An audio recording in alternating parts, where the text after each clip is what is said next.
우리 한번 따라 하겠습니다. 인생의 답이 보이지 않을 때. 여러분, 인생의 답이 보이지 않을 때 여러분 어떻게 하십니까? 1636년 병자호란이 일어났습니다. 당시 청나라는요, 조선을 향해서 신하국이 되어서 예를 갖추라는 아주 무리한 요구를 합니다. 근데 조선 조정에서는 그 굴욕적인 요구를 받아들일 수가 없죠. 거부합니다. 그때 청의 군대가 쳐들어오는데 12만 명의 군대가 조선을 쳐들어옵니다. 이게 병자호란인데요. 당시 청의 군대는요, 조선 조정의 예측을 뒤엎고 압록강을 건넌 이후에 파죽지세로 어디를 향해서 달려오냐면 한양, 한성을 향해서 달려옵니다. 임금을 잡기 위해서. 소식을 들은 인조와 신하들이요, 강화도로 피난을 가려고 하지만 벌써 청군이 모든 길목을 다 가로막고 있습니다. 어쩔 수 없이 인조와 신하들은 남한산성으로 들어가게 됐고 그곳에서 47일간 청에 항쟁하게 됩니다. 평소 전쟁을 대비해서 그래도 무기와 식량을 그곳에 준비해 둔 덕에 짧은 기간은 버틸 수 있었습니다. 그런데 추위가 너무 혹독했고 눈보라를 피할 옷도 없고 굶주림을 면할 식량도 넉넉하지가 않았어요. 청나라는 점점 더 많은 군사를 동원해서 남한산성의 인조와 백성들을 압박하면서 항복할 것을 요구합니다. 결국 인조는 항복을 결정하고 매서운 바람이 부는 날 청의 군대가 있는 한강 삼전도로 내려가서 그 삼전도가 지금의 잠실 석천호수 지역이랍니다. 그곳에 내려갑니다. 그곳에 가보니까 높이 쌓인 단이 있는데 거기 의기양양하게 앉아있는 그 청황제를 보고 3번씩이나 납작 엎드려 절하고 9번 고개를 땅에 조아리면서 굴욕적인 항복을 하게 됩니다. 그때부터 이제 조선은 청을 임금의 나라로 섬기게 되죠. 당시 소현세자를 비롯해서 많은 신하들과 백성들이 청의 수도였던 심양으로 끌려갔고 몹시도 비참하고 고달픈 그런 삶을 살게 됩니다. 당시 포로만 한 60만 명 정도가 끌려갔는데 그 중에 여성이 약 50만 명이나 됐다고 그래요. 그때 포로로 끌려갔다가 고향으로 돌아온 여자들을 환향녀라고 불렀습니다. 돌아올 환, 고향 향 해가지고 마을 향 해가지고 고향으로 돌아온 여자들. 그 환향녀라는 말이 아픔의 역사, 굴욕의 역사를 대변해 주는 그런 단어가 됐습니다. 근데 북이스라엘 왕 아합이요, 그 조선이 당시에 당했던 그런 치욕적이고 굴욕적인 항복을 강요받는, 그래서 모든 것을 잃을 위기에 지금 처해 있습니다. 오늘 본문 1절부터 3절에 이렇게 나옵니다. 아람의 베나드 왕이 그의 군대를 다 모으니 왕 32명이 그와 함께 있고 또 말과 병거들이 있더라. 이에 올라가서 사마리아를 에워싸고 그곳을 치며 사자들을 성 안에 있는 이스라엘의 아합 왕에게 보내 이르기를 베나닷이 그에게 이르되 내 은금은 내 것이요 내 아내들과 내 자녀들의 아름다운 자도 내 것이니라 하매. 이렇게 나옵니다. 아람의 베나닷 왕이 북왕국 이스라엘을 쳐들어왔어요. 당시 아람은요, 강력한 중앙 집권적 왕국이 아니었습니다. 소규모의 도시국가들이 공존하는 연합 부족 국가의 형태였어요. 오늘 베나닷이 32명의 왕들을 데리고 왔다고 하는데 이들은 당시 아람의 소규모 도시 혹은 부족을 통치하던 지방의 영주들이었습니다. 다메섹을 중심으로 주도권을 잡은 베나닷이 힘이 세지니까 자신의 그 영향력 아래에 있던 32명이나 되는 지방의 영주들을 모아가지고 모든 군사력을 동원해서 지금 북왕국 이스라엘을 쳐들어온 것입니다. 이때 말과 병거들이 함께 왔다고 그러는데 우리식으로 하면 당대 최첨단 무기로 무장하고 지금 침략해 왔다, 그런 이야기입니다. 베나닷이 사마리아로 올 때 다른 지역들은 그냥 내버려 두고 온 것이 아니었습니다. 북이스라엘의 많은 지역이 지금 베나닷의 손에 떨어졌고 이제 사마리아만 남았다고 해도 과언이 아닌 그런 상황입니다. 베나닷의 공격은요, 매우 신속했고 성공적이었고 결과적으로 사마리아 성까지 단순간에 물밀듯이 이제 밀어 닥친 것입니다. 북이스라엘 입장에서 보면, 객관적으로 보면 전쟁의 승리를 전혀 예측할 수 없는, 장담할 수 없는 그런 상황입니다. 패배가 확실시 되는 상황. 아합 입장에서 보면요, 압도적인 전력, 군사수, 최첨단 무기로 무장한 베나닷의 군대가요, 두려움 그 자체였습니다. 그때 베나닷이 그의 사자를 사마리아 성의 아합 왕으로 보내가지고 그렇게 얘기하죠. 너가 가진 은금과 아내들과 자녀들의 아름다운 자들은 다 내 거다. 베나닷 왕이 그렇게 이야기합니다. 전쟁에 완전히 아직 승리한 것도 아닌데 아합을 향해서 조공과 볼모를 요구하는 거예요. 은금과 왕실의 가장 아름다운 자들을 내가 취하겠다, 그런 말입니다. 근데 이걸 아합 입장에서 보면, 북이스라엘 입장에서 보면 그 요구는 너무나 잔인하고 굴욕적인 요구예요. 아합 왕을 향한 엄청난 모욕이었고 북이스라엘의 주권을 완전히 무시하는 그런 처사였습니다. 그런데 이런 굴욕적이고 비참한 요구 앞에서 아합의 반응이 더 가관입니다. 4절에 이렇게 나와요. 이스라엘의 왕이 대답하여 말하기를 내 주 왕이여, 왕의 말씀같이 나와 내 것은 다 왕의 것이니이다 하였더니. 다 당신의 것입니다. 그럼 충격적이고 모욕적인 항복 요구를 들었는데 아합의 반응이 뭐냐면 다 당신 겁니다, 그런 거예요. 심지어 베나닷을 향해서 내 주 왕이라는 극존칭을 쓰면서 아합은 자신이 마치 베나닷의 신하인 것처럼 신하를 자처합니다. 한 나라의 왕이요, 쉽게 받아들일 수 없는 요구였는데, 그런데 비굴하게 굴복하는 거예요. 아합 왕이 너무나도 순순히 베나닷의 요구를 받아들이는 것입니다. 당시 아합이 얼마나 아람 군대를 두려워하고 있고 마음이 약해져 있는지를 볼 수 있는 대목이에요. 그러니까 지금 아합은요, 아람 군대 앞에서 다른 사람이 볼 때는 모르겠는데 그 마음이 사시나무 떨듯이 떨고 있는 겁니다.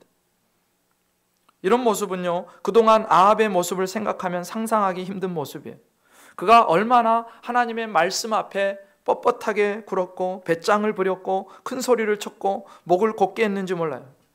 만왕의 왕이신 하나님 앞에 그렇게 호기를 부리던 자가, 여러분 지금 베나닷의 아람 군대 앞에서는 사시나무 떨듯 떨고 있습니다. 여러분, 사람의 참모습, 진면목은요, 위기 앞에서 드러납니다. 그동안 아합이 얼마나 큰 소리 쳤습니까? 엘리야 앞에서 부렸던 그 패기는 다 어디 갔습니까? 하나님의 부르심과 말씀 앞에 얼마나 고자세를 가졌습니까? 그런데 이제 극도의 공포와 위기 앞에서 아합은 꼼짝달싹하지 못하는 거예요. 여러분, 진짜 큰 소리는요, 위기 때 치는 것입니다. 진짜 큰 소리는 평상시가 아니라 모든 사람들이 두려워하고 떨고 있는 바로 그 위기에서 치는 거예요.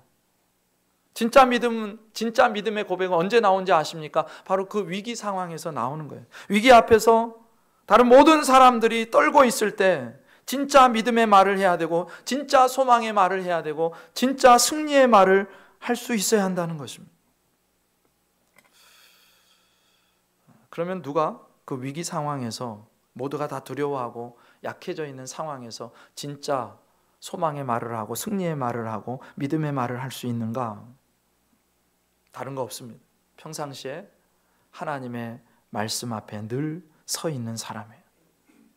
하나님의 약속의 말씀을 붙들고 있고 그 심장에, 그 신비에 하나님의 말씀을 새겨 넣은 사람, 말씀 앞에 머물고 하나님 앞에 머물면서 늘 기도했던 바로 그 사람, 하나님을 구하는 사람, 그 사람이 모두가 두려워하고 약해져 있는 그 상황에서 진짜로 큰 소리를 칠 수 있는 거예요. 하나님이요, 그런 사람의 심령에 은혜와 평강을 부어주십니다. 온 세상이 다 뒤집어지고요, 지금 풍랑이 일어서 내 배가 다 깨어지는 그런 상황에서도요, 이 사람의 내면은 고요한 것입니다. 잠잠한 거예요. 세상이 범접하지 못하고 함부로 할 수 없는 평강이 이 사람 안에 있기 때문에, 하나님께서 그 평강을 주셨기 때문에. 여러분, 말씀으로 주님과 동행하고 성령님과 동행하는 사람의 특징이 있어요. 마치 풍랑에는 갈릴리 바다를 걸으셨던 주님처럼, 그리고 그 주님의 그 오라는 말씀 앞에 그 바다 위를 걸었던 베드로처럼 풍랑이 일어도 내 배가 깨어져 가도 주님의 손을 잡고 있는 그 사람은 그 풍랑 위를 걷게 되는 줄 믿습니다. 여러분, 사도 바울을 한번 생각해 보세요. 사도행전 27장에 보면 바울은 죄수의 신분이 되어서 로마로 압송됩니다. 그 배에는요, 베테랑 선장과 선원들이 있어요. 바울을 압송해 가는 로마의 백부장과 그의 부하들이 있습니다. 무역을 위해서 상품을 싣고 가는 무역 상인들이 있습니다. 신분으로 보면 바울은요, 제일 밑바닥이에요. 그의 발언에는 힘이 없습니다.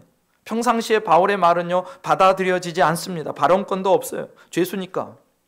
그런데 그들이 타고 가던 배가 풍랑을 만났습니다. 위기가 닥쳤어요. 답이 없는 상황이 그들 앞에 온 거예요. 그때 사람들이요, 그 풍랑에서 벗어나기 위해서, 살기 위해서 발버둥을 칩니다. 배의 기구를 버려요. 상인들이요, 자기의 돈덩어리들을 다 바다에 던집니다. 여러분, 위기의 순간에요, 그동안 내가 생명처럼 여기던 것들이 내 생명에 아무런 도움이 안 된다는 것을 그 위기의 순간에 절실하게 깨닫게 되는 거예요. 오히려 짐이 됩니다. 그렇게 이제 다 버렸는데 여전히 배는 풍랑 한가운데 있고 살아날 여망이 없으니까 다 실망하고 소망을 잃고 좌절해서 바닥에 다 앉아있는 그런 상황. 그런데 그때 죄수 신분이었던 바울만은 달랐습니다.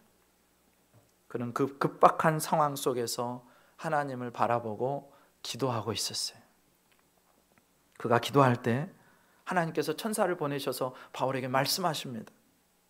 사도행전 27장 24절에 이렇게 말씀하세요. 두려워하지 말라.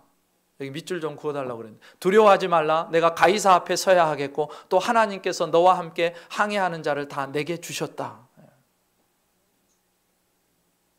여러분, 두려워하지 않기를 바랍니다.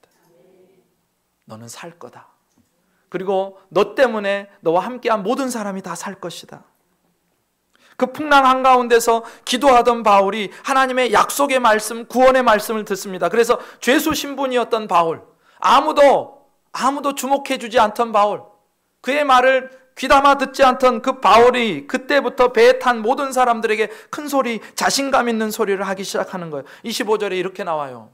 그러므로 여러분이 안심하라. 나는 내게 말씀하신 그대로 되리라고 하나님을 믿노라. 여러분 안심하십시오. 하나님이 살려주신다고 했습니다. 그러니 여러분의 생명에는 전혀 지장이 없을 것입니다. 여러분, 풍랑이 일 때는요, 아무리 베테랑 선장이고 선원도요, 큰 소리 못 칩니다. 죄수를 죽이기도 하고 살리기도 할 수 있는 백부장이 큰 소리 치는 게 아니에요. 돈 많은 상단의 상인들이 큰 소리 치는 게 아닙니다. 그 풍랑 속에서 하나님을 바라보고 하나님께 기도하고 하나님의 약속의 말씀을 받은 죄수 바울이 큰 소리 치는 것입니다. 담대한 거예요. 확신의 참말을 할 수 있는 사람은 하나님의 사람 한 사람뿐이라는 거예요. 여러분, 누가 답이 없는 상황에서 큰 소리를 칩니까? 누가 확신에 차서 소리칠 수 있습니까? 그 순간에 하나님의 구원을 믿고 하나님을 바라보고 기도하는 사람. 그런데 그게 하루아침에 길러지는 게 아니에요. 매일매일 기도하는 가운데, 매일매일 하나님의 말씀을 묵상하고 순종하고 하나님과 동행하는 가운데 그 힘이 길러지는 거예요. 그런데 아합은요, 그렇지 못했습니다. 평상시에 하나님한테 큰 소리 치다가 엘리야에게 호기를 부리고 패기 있는 모습을 보이다가, 그런데 정작 위기가 닥쳤을 때는 비굴하게 그 아람왕 베나닷의 무릎을 꿇고 나 좀 살려달라고 조아리고 있는 모습, 그게 바로 아합의 모습입니다. 그러면 왜 아합 왕에게, 북이스라엘에게 이런 일들이 일어났을까? 왜 수도 사마리아 성까지 위협을 당하고 굴욕적인 항복을 강요하는 자리까지 왔을까? 그것은 바로 아합이 그때까지도 정신을 차리지 못했기 때문에 그렇습니다. 얼마 전에요, 갈멜산 대첩이 있었어요. 갈멜산에서 바알의 선지자 450, 아세라 선지자 400, 그리고 엘리야 한 사람, 850대 1의 영적인 대결을 벌였습니다. 누가 진짜 하나님이냐는 거예요. 누가 참신이냐는 것입니다. 하늘에서 불을 내리는 그분이 바로 참신이다. 하나님께서 그때 엘리야의 제단에 불을 내리셨고, 하나님이, 여호와 하나님이 진짜 하나님이신 것을 아합 왕과 북이스라엘 백성들과 모든 거짓 선지자들에게 그 순간에 다 보여주셨어요. 결과가 그렇게 됐으면 어떤 일을 예측할 수 있을까요? 그동안 바알을 숭배하고 바알의 선지자들을 후원하던 그 아합이 잘못된 바알 숭배와 후원을 버리고 참 하나님이신, 참신이신 여호와 하나님께 돌이키는 거, 그거를 기대할 수 있을 것 같아요. 그런데요, 역사는 정반대로 흘러갑니다. 아합의 부인 이세벨이요, 하나님의 선지자 엘리야를 죽이려고 길길이 날뛰기 시작합니다. 그 곁에서 아합은 하나님께로 돌이키기는커녕 계속해서 바알 숭배에 머물러 있어요. 여러분, 진짜를 보여주고 기적을 보여주는데도 회개할 줄을 모릅니다. 아합과 이세벨은 돌이키려고 하지 않습니다. 그런 아합이 다시금 정신을 차리도록 하기 위해서, 하나님께 돌이키도록 하기 위해서, 회개하고 돌아서도록 하기 위해서 아람 왕의 군대를 보내시는 거예요. 아합을요, 치욕적이고 비참한 자리로 몰아가십니다.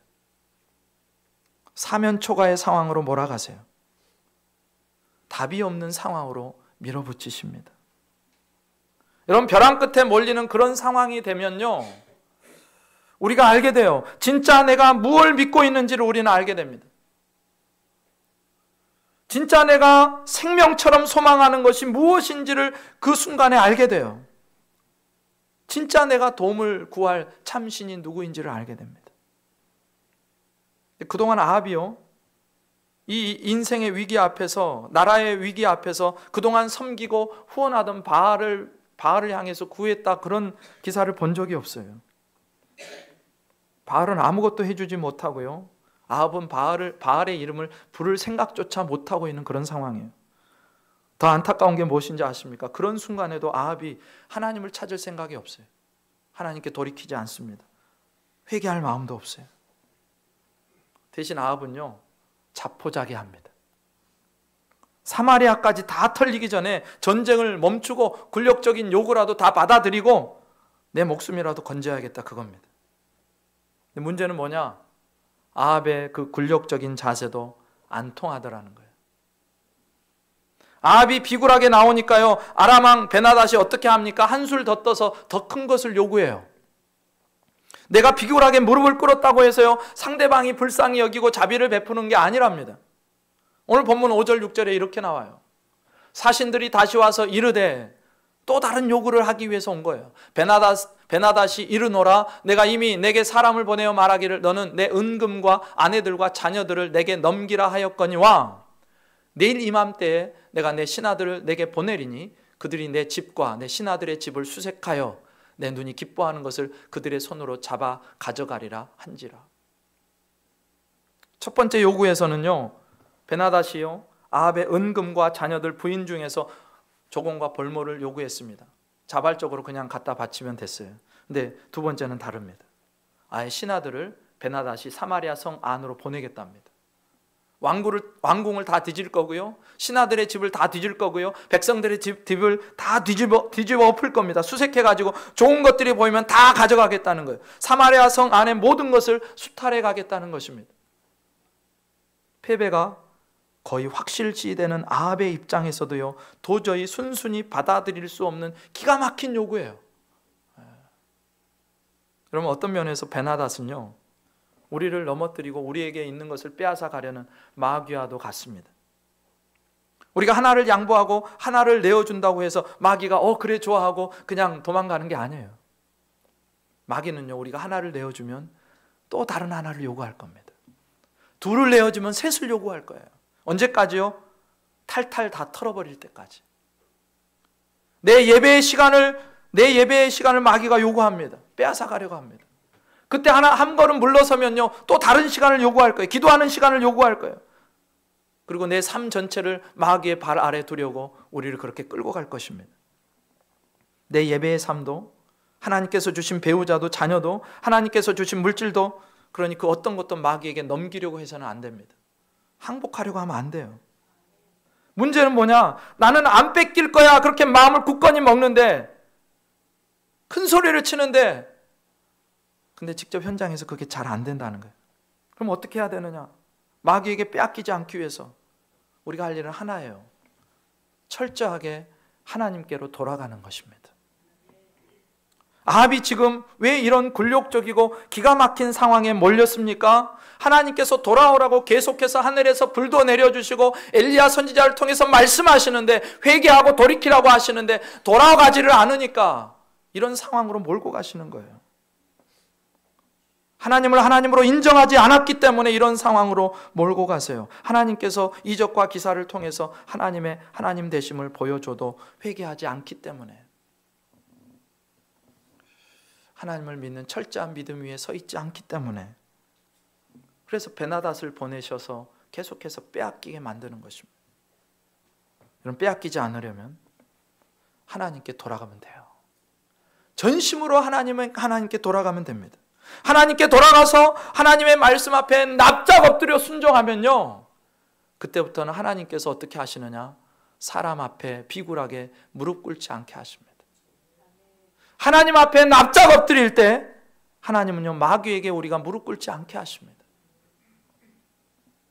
여러분, 그렇게 도저히 수용할 수 없는 그 베나닷의 요구를 전해들은 아합이 나라의 장로들을 한 자리로 불러 모아서 현재 상황을 설명해요. 7절에 이렇게 나옵니다. 이에 이스라엘 왕이 나라의 장로를 다 불러 이르되, 너희는 이 사람이 악을 도모하고 있는 줄을 자세히 알라. 그가 내 아내들과 내 자녀들과 내 은금을 빼앗으려고 사람을 내게 보냈으나 내가 거절하지 못하였노라. 여기서 이제 아합 왕이 장로들을 부르는데, 이 장로들은 누구냐? 각 지파에서 큰 영향력을 행사하고 있는 각 지파의 원로들입니다. 근데 사실 이 장로들은요, 북이스라엘의 그 지파마다, 지역마다 흩어져 살아야 되는 사람들이에요. 흩어져 있어야 하는 것이 정상입니다. 그런데 아합이 불렀을 때 장로들이요, 사마리아 성의 한 곳에 다 모였어요. 무슨 말이냐? 이미 이스라엘 전역의 장로들이 사마리아 성 안에 와 있었다는 얘기예요. 전쟁이 시작되면서 위급한 상황을 예감하고 이미 사마리아로 와 있었든지, 아니면 각 지역이 이미 다 약탈당한 상황에서 어쩔 수 없이 급히 사마리아로 피신하여 온 상황인지 정확하게 말할 수는 없지만, 하여튼 지금 절박한 상황인 것은 확실합니다. 아합이 그 장로들을 모아서 지금 자초지정을 이야기하는 거예요. 아람 왕이 내게 사자를 보내가지고 나한테서 조공과 그리고 볼모를 빼앗아 가려고 한다. 그런데 첫 번째는 그랬는데 두 번째 와서는 더 잔인한 요구를 내게 한다. 내가 어떻게 하면 되겠는가? 아합이 얼마나 궁색한 상황이고 얼마나 지금 무능하고 비굴한지를 잘 보여주는 대목이에요. 아합 왕은요, 왕으로서 지금 나라를 어떻게 건질지 대처 방안이 전혀 없습니다. 장로들의 의견 뒤에 숨고 싶은 거예요. 그래서 장로들의 의견을 듣는 척하면서 책임을 회피하고 장로들과 백성들에게 결정을 미루고 있는 것입니다. 그러나 그렇다고 해서 아합의 책임이 없어지느냐? 그렇지 않습니다. 그의 무능이 가려지느냐? 그렇지 않습니다. 누가 뭐라고 해도 지금 최고 결정권자는 아합이고요, 이 순간에 일어나는 일에 대한 모든 책임은 아합에게 있는 거예요. 숨는다고 숨을 수 있는 게 아니고, 책임을 회피하고 미룬다고 그 책임이 없어지는 게 아니랍니다. 그런 아합의 말을 받아들여서 장로들이 이렇게 대답합니다. 8절에 나와요.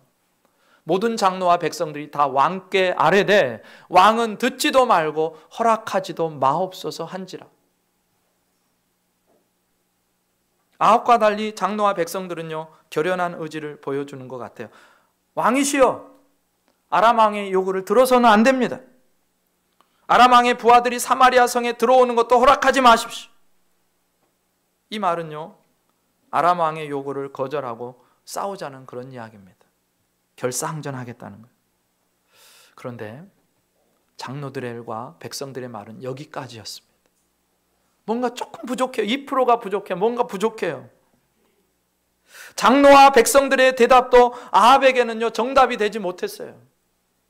물론 북이스라엘 입장에서도 마찬가지입니다. 지금 상황을 보세요. 아람 왕 베나닷은요, 자신을 따르는 영주 32명과 함께 10만이 넘는 군사들과 최고의 신식 무기들을 가지고 사마리아를 둘러싸고 있습니다. 장로들의 주장대로 아람 왕의 요구를 거절하고 결사항전한다면 물론 굴욕적이지는 않겠죠. 그러나 비참하게 패배할 것은 자명합니다. 거기에 또 따르는 엄청난 인명피해. 지금 이 사마리아라는 도시가 복구불능의 도시가 될 수도 있는 거예요. 북이스라엘이 역사 속에 사라질 수도 있는 위기입니다. 스스로 안 된다는 걸요, 아합도 알고요, 장로들도 알고요, 백성들도 다 알아요. 그렇다고 그냥 가진 것을 다 약탈당할 수는 없으니까 거절하라고는 하지만 그렇다고 싸우면 백전백패입니다. 답이 없는 상황. 아합이 생각하는 방법도 답이 아니고 장로들이 말하는 결사항전도 답이 아니에요. 인간의 경험과 능력과 생각으로 따지면요, 답이 없는 상황입니다. 여러분, 우리가 인생을 살다 보면요, 그런 경우를 만나지 않습니까? 답이 없는 상황. 앞으로 가도 답이 없고 뒤로 가도 답이 없고 이 길을 생각해도 안 되고 저 방법을 강구해도 안 되는 그런 상황. 항복하고 다 내어주자니 너무 비참하고 결사항전하자니 피해가 너무 클 것이 예상됩니다. 그럼 어떻게 해야 되는가? 여러분, 사방팔방이 가로막혔을 때, 인간의 능력으로 안 될 때, 내 생각에 답이 없을 때, 그때 우리 인생의 해답 되시는 하나님 한 분이 계시다는 사실을 여러분 기억할 수 있기를 축복합니다. 우리 인생의 해답은 예수 그리스도이십니다. 우리 인생의 정답은 성령 하나님이신 줄 믿습니다. 여러분, 기도가 뭐냐? 하나님만이 해답 없는 내 인생의 정답이십니다라는 것을 고백하고 겸손하게 나아가는 자리예요.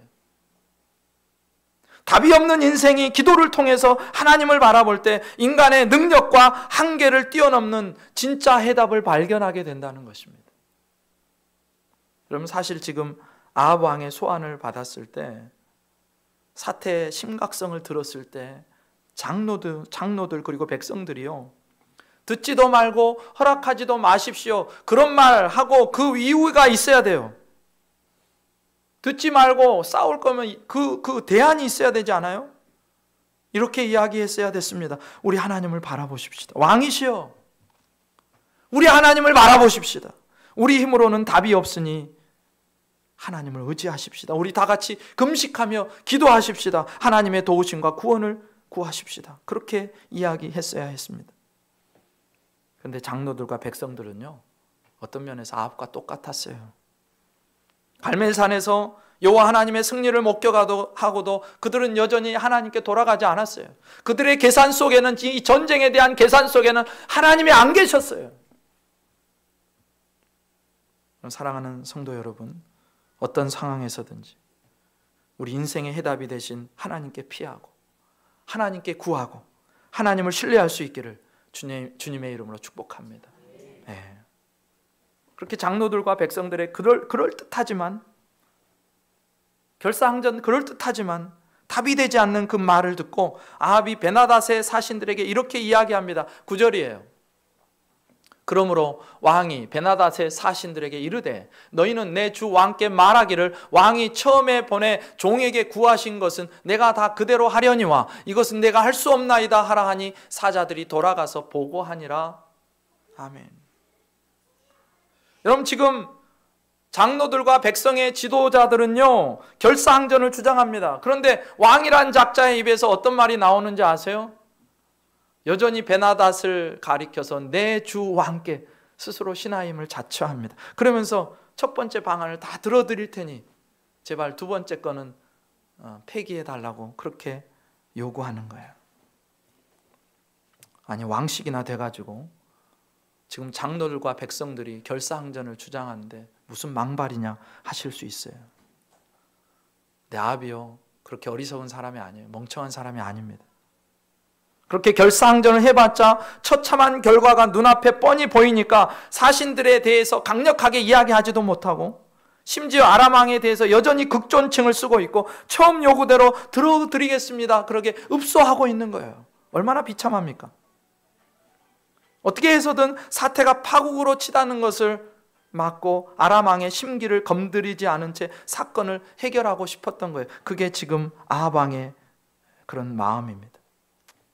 만약에 장로들과 백성들의 대답이 아합 왕에게 해답처럼 느껴졌다면 그들의 말을 따르겠지만 그들의 의견은 아합의 생각에는 너무 무리였던 거예요. 결국 사신들이요 아합 왕의 말을 베나닷에게 전하는데 베나닷의 반응이 10절에 이렇게 나옵니다. 10절. 그때 베나닷이 다시 그에게 사람을 보내어 이르되 사마리아에 부스러진 것이 나를 따르는 백성의 무리의 손에 채우기에 족할 것 같으면 신들이 내게 벌 위에 벌을 내림이 마땅하니라 하매. 이게 무슨 말이냐? 자신의 두 번째 요구가 받아들여지지 않자 베나닷이요 사마리아를 완전히 박살내버리겠다, 하나도 남김없이 박살내겠다, 그렇게 호기롭게 말하는 겁니다. 군사들이 전리품이 거둘 것이 없을 정도로 사마리아 성을 초토화시키겠다는 거예요. 여러분, 답이 없는 상황에서 하나님을 찾지 않고 스스로의 지혜와 임기응변으로 상황을 뚫어버려니까 이런 결과가 나오는 것입니다. 이 말을 들은 아합이요 이제는 더 이상 아람 왕 베나닷을 설득할 수 없다고 생각하니까 이제 막다른 골목까지도 몰리니까 싸움을 준비합니다. 항전을 결정해요. 여러분, 쥐도요 고양이가 막다른 골목까지 오면 고양이를 물려고 합니다. 오늘 본문에서 아합이 한 말 중에 가장 속 시원한 말을 11절에서 이렇게 얘기해요. 이스라엘 왕이 대답하여 이르되 갑옷 입는 자가 갑옷 벗는 자 같이 자랑하지 못할 것이라 하라 하니라. 베나닷의 엄청난 협박을 들은 아합이 대답해요. 갑옷 입는 자가 갑옷 벗는 자 같이 자랑하지 못할 것이라. 이 문장은요 고대 근동에서 널리 사용되던 그런 격언입니다. 갑옷을 입는 자는요 전쟁에 나가는 그런 사람을 말합니다. 이 사람은 지금 전쟁에 나가서 자신의 운명이 어떻게 될지 몰라요. 가서 죽게 될지 혹은 큰 심각한 부상을 입고 장애인이 될지 아니면 성한 몸으로 살아 돌아올지 알 수 없는 처지의 사람이에요. 스스로 미래를 장담할 수 없는 사람, 이게 갑옷 입는 자입니다. 반면에 갑옷을 벗는 자는 누구냐? 전쟁에서 승리하고 돌아온 자예요. 그러니까 아직 사마리아와 전쟁도 해보지 않고 다 이긴 것처럼 호언장담하지 말라는 것입니다. 길고 짧은 것은 대봐야 하는 거 아니냐는 거예요. 그리고 결국 베나닷과 아합은 일전을 피할 수 없게 됩니다. 12절에 이렇게 나와요. 그때 베나닷이 왕들과 장막에서 마시다가 이 말을 듣고 그의 신하들에게 이르되 너희는 진영을 치라 하매 곧 성읍을 향하여 진영을 치니라. 결국 전쟁이 코앞에까지 왔습니다. 답이 없는 상황. 아합도 호기롭게 베나닷에게 응수하기는 했지만 승리를 예측할 수 없는, 오히려 패배가 너무 확실한 그런 상황입니다. 그런데 이때 한 선지자가 등장해요. 13절에 이렇게 나옵니다. 같이 읽습니다. 시작. 한 선지자가 이스라엘의 아합 왕에게 나아가서 이르되 여호와의 말씀이 내가 이 큰 무리를 보느냐? 내가 오늘 그들을 내 손에 넘기리니 너는 내가 여호와인 줄을 알리라 하셨나이다. 아멘. 우리는 여기서요 지금 전쟁이 눈앞에 와 있는 상황, 패배가 너무 확실시되는 이 상황에서 갑자기 예측하지 못했던 하나님의 개입을 보게 됩니다. 그 사이에 아합이 회개하고 돌아선 것도 아닌데, 그 사이에 아합이 기도한 것도 아닌데, 그 사이에 선지자를 부른 것도 아닌데 느닷없이 하나님의 선지자가 나타나서 적들을 아합의 손에, 이스라엘 손에 붙여주겠다고 하나님의 약속을 전하는 거예요. 지금 아합과 북이스라엘은요 심판받아서 마땅한 상황입니다. 하나님 편에서 볼 때 아합은요 은혜를 입을 만한 사람이 아니에요. 자격이 없어요. 그것은 당시 북이스라엘 백성들도 마찬가지였습니다. 망하라고 내버려 두셔도 어느 누구도 항변할 수 없는 상황. 갈멜산에서의 사건을 경험하고도 아합을 비롯한 북이스라엘 백성들은요 여전히 하나님께 돌아오지 않는 그런 상황입니다. 심판하셔도 돼요. 그런데 우리는 이 부분에서 아합과 이스라엘 백성들을 향한 하나님의 호의와 은혜를 만나게 돼요. 하나님의 사랑과 자비와 긍휼을 만납니다. 아람의 군대를 아합과 북이스라엘에게 붙여주시겠다는 것입니다. 승리를 주시겠다는 것. 처음에 이 장면이 이해가 안 돼요. 아니 어떻게 이러실 수가 있나. 지금 아람이라는 몽둥이로요 아합과 북이스라엘을 두들겨 패셔도 직성이 풀리지 않을 상황입니다. 그런데 왜 하나님께서는 자신에게 돌아오지 않고 여전히 배도와 반역의 길을 걷는 아합에게 그리고 북이스라엘 백성들에게 은혜를 베푸시는가? 어떤 설교자는요 이 하나님의 간섭이 바알에게 무릎을 꿇지 않았던 7,000명 때문이 아니냐라고 그렇게 이야기합니다. 물론 상당 부분 일리가 있는 말이에요. 아합과 우상 숭배 중인 북이스라엘 백성들 전체가 예뻐서가 아니라 여전히 신앙의 절개와 지조를 믿음을 지키고 있는 그 하나님의 백성 7,000명을 위해서 이런 조치를 취하신다는 거 충분히 설명이 가능합니다. 그런데 오늘 본문은요 그보다 더 중요한 이유를 우리에게 말씀해 줘요. 13절 마지막 부분에 그렇게 말씀하셨어요. 너는 내가 여호와인 줄 알리라. 너는 내가 여호와인 줄 알리라. 갈멜산 대첩을 통해서 하나님이 보여주신 게 뭐예요? 내가 여호와 참 하나님이다 그거였습니다. 그런데 여전히 너는 이 승리를 통해서 내가 여호와인 줄 알리라. 이 일을 보고 이 승리를 경험하고 하나님이 진짜 하나님인 것을 알게 하시겠답니다. 이 불가능한 승리를 통해서 여호와가 누구신지 분명히 알게 하시겠다는 거예요. 그리고 제발 너희는 나를 알고 나에게로 돌아오라. 그 메시지가 이 승리에 담겨 있는 거예요. 그럼 하나님께서는 죄인이라 하여 바로 심판하지 않으세요. 기회를 주십니다. 죄인의 삶에 은혜를 베풀어 주세요. 자격 없는 자에게 은혜를 베풀어 주세요. 하나님이 아니면 설명이 안 되는 일들을 행하셔서 하나님의 하나님 되심을 알게 하십니다. 하나님이 어떤 분이신지를 알게 하세요. 이유가 뭡니까? 그렇게 하나님을 알고 하나님께 돌아오라는 거예요. 하나님을 알고 하나님 앞에 엎드리라는 것입니다. 세상의 헛된 것을 쫓아가지 말고 가짜 우상을 쫓아가지 말고 너는 이 승리를 보고 내가 하나님 된 것을 알고 너는 내게로 돌아오라. 이게 하나님의 메시지입니다. 여러분 답이 보이지 않고 답이 없는 내 인생의 한 시간에 한 경점에 하나님께서 찾아오시는 일이 있는데 그때는 내가 잘나거나 똑똑하거나 그럴만해서거나 혹은 자격이 있어서가 아니라 망할 수밖에 없는 나에게 하나님의 하나님 되심을 보여주시고 그 하나님께로 돌아가서 하나님만 섬기는 거룩한 하나님의 자녀의 삶을 살라는 하나님의 거룩한 초청이라는 사실을 여러분 기억하셔야 됩니다. 결국 하나님의 개입으로 북이스라엘은요 아람과의 1차 전쟁에서 승리하게 됩니다. 그러나 아합은 여전히 하나님을 따르지 않아요. 그에게 계속해서 기회를 주시는데 하나님 앞에 나오지 않습니다. 기회가 없는 게 아니랍니다. 하나님을 알 수 있고 하나님께 돌아갈 수 있는 기회가 없지 않았답니다. 그런데 아합은 결국 그 기회를 잃어버리게 돼요. 저와 여러분은 아합의 실패와 반역과 배도의 길이 아니라 하나님의 하나님 되심을 경험하고 그 하나님을 깊이 알고 그 하나님을 하나님으로 인정하고 그래서 하나님께 매일매일 돌아가서 납작 엎드려 하나님의 은혜를 구하는 삶을 살아갈 수 있기를 주님의 이름으로 부탁드립니다. 그래서 답이 없는 내 인생의 정답 되신 하나님을 모시고 승리하는 삶, 복된 삶, 영광스러운 삶을 살아갈 수 있기를 주님의 이름으로 축원합니다. 기도드리시겠습니다.